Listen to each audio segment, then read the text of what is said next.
to destroy it. Using cutting-edge physics and planetary science, we will explore what could destroy our planet completely. A black hole? It might seem harmless, but its gravity is strong enough to destroy the entire planet Earth. A collision with the sun?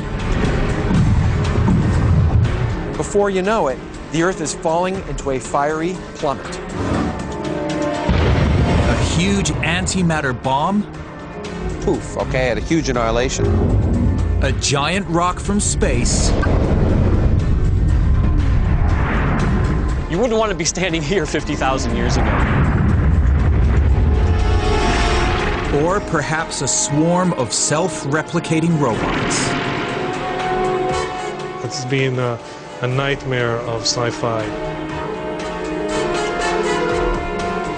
These ideas may sound like science fiction,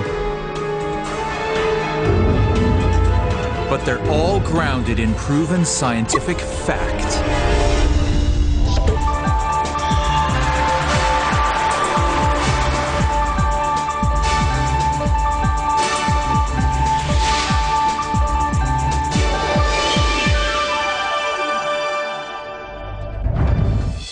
Our planet is seriously tough.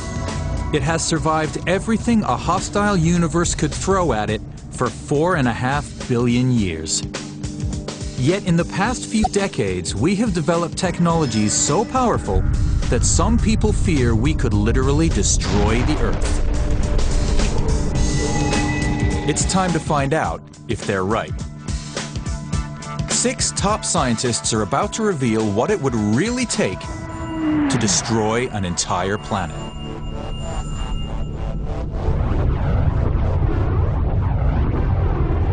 Our first candidate is a black hole, the greatest destructive force in the universe. A black hole is what's left when a giant star collapses in on itself.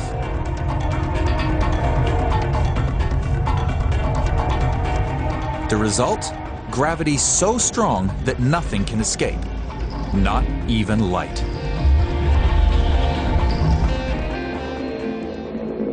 What makes something that small dangerous?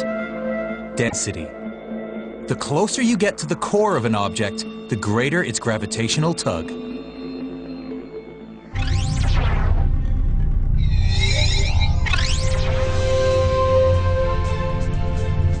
Think of a black hole as Niagara Falls, and the water going over like space getting sucked in. This unfortunate kayaker has gotten too close. Just like a star getting too close to a black hole. Dr. Phil Plait, astronomer and author. The water going over the lip of the waterfall is just like space itself falling into a black hole. If you're kayaking, no matter how fast you paddle, once you go over that lip, you're going down. That's the point of no return. And it's the same thing with a black hole. No matter how fast you try to get out, it's going to take you down.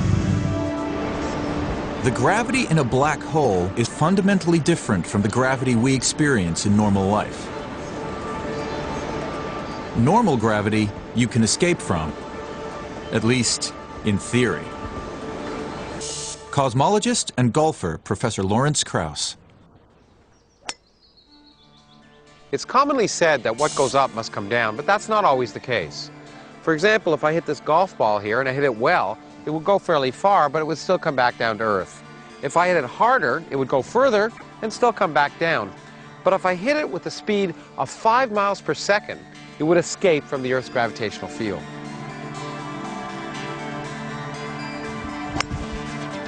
But for the ball to escape from a black hole, it would have to move faster than the speed of light, and that is simply not possible.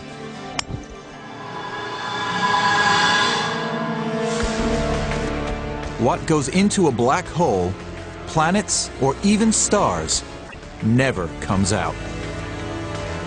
Our small planet wouldn't stand a chance.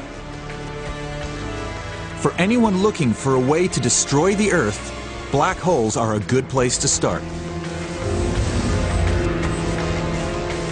The trouble is, there are none close by enough to do the job. Unless we make one.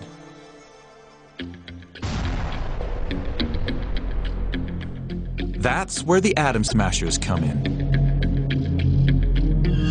With a lot of math and a gigantic machine, physicists can now generate atom-sized explosions that may be powerful enough to create microscopic black holes. It all happens here in Europe, underground near the French-Swiss border. Scientists at CERN accelerate subatomic particles along a tube, then smash them together at close to the speed of light. They are trying to study the Big Bang. The force of the impacts recreates the particles that made up the universe in its earliest moments. Some of those particles may create microscopic black holes. That doesn't mean our planet is doomed. In theory, black holes this small would just evaporate like tiny soap bubbles.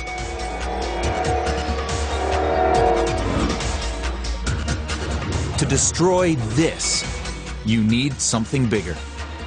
Black holes come in all sorts of different sizes. For example, at the center of our galaxy, there's a black hole of 1 million solar masses.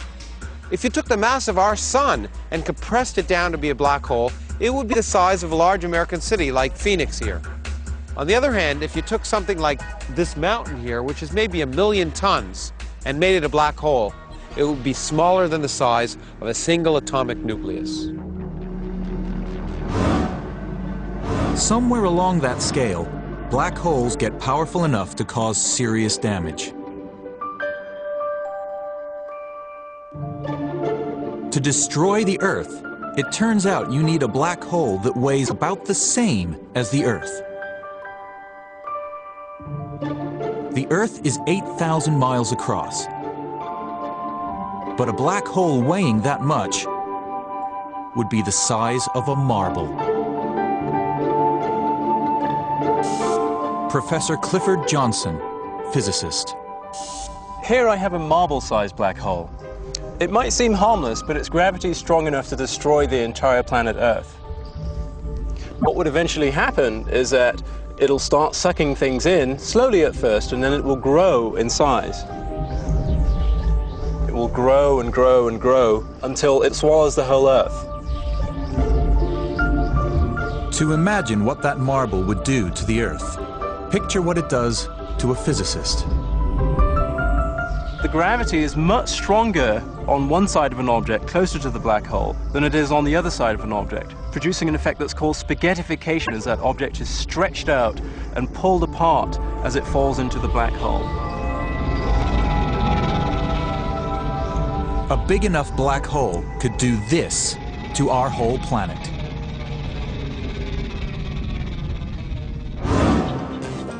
There's no way even the most powerful atom smasher could make a black hole this big. To destroy the Earth, we need to find one ready-made.